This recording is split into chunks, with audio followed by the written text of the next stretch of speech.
I was brought up in a non-conventional conventional family. By that, I'm not saying we were anything special, just that it was an unstable life. We moved a lot.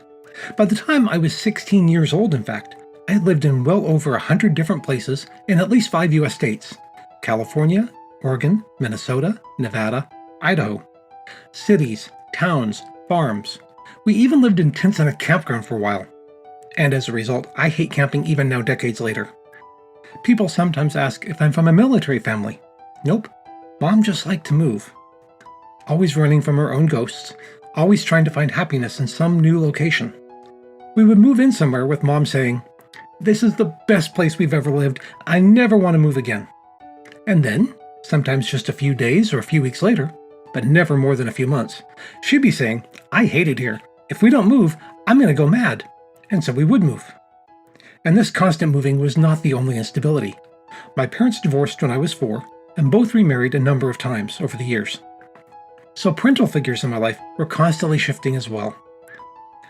This early nomadic life gave me unique experiences, and admittedly a worldview that's a bit askew. But overall, my response was just to draw in on myself. I would ask myself, what was the point of making new friends when you know you're just going to move and never see them again? And so I didn't. Instead, I became increasingly focused on my inner world of thoughts and imagination.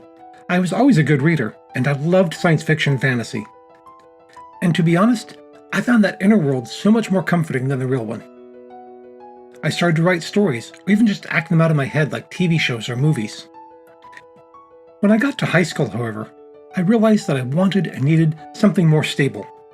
I wanted friends who I could know for a while.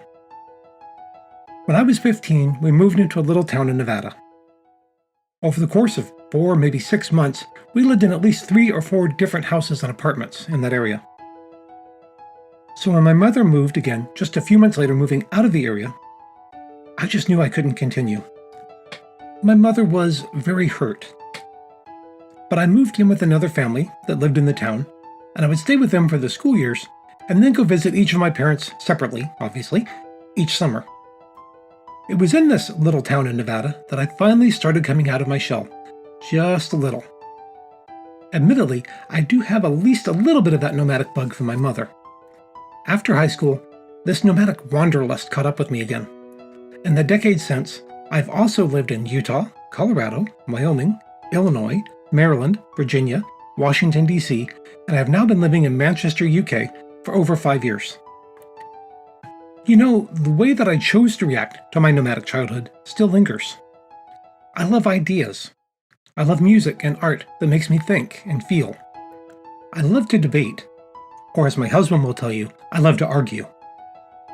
I have a great curiosity that has led me to look into various religions and belief systems.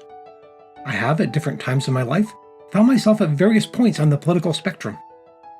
Even beliefs that I once would have said could never and would never change have in fact changed more than once. Going forward, each week I'm just going to try to share a little bit about my history and that of my family. If not educational, perhaps it will at least be entertaining or give some insight into why I'm just perhaps a little eccentric. These stories are just going to come from random periods of my life, or my family's lives, as the mood strikes. In closing, let me say this to set the tone for these narratives. None of us really know our own stories. Or perhaps more accurately, our memories of our own lives are subjective and prone to shift over time. Our current emotions, things going on in our present lives, and other factors all affect what we remember. And remember, when we're talking about our lives, we're telling a story. So we focus on the details that are relevant to that narrative, and simply gloss over, simplify, or even completely leave out other details that we feel are irrelevant. So often we describe the same events differently, to different crowds, or for a different narrative. It's not dishonest or disingenuous. It is simply honestly sharing the narrative as it exists in our head at that moment. With that in mind, next week I want to go back and fill in some details about what happened when I was 15 and stayed behind while my mother moved away, and how that decision impacted my life.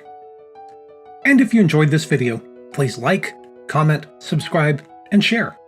Until next time, be good. And if you can't be good, be wicked well.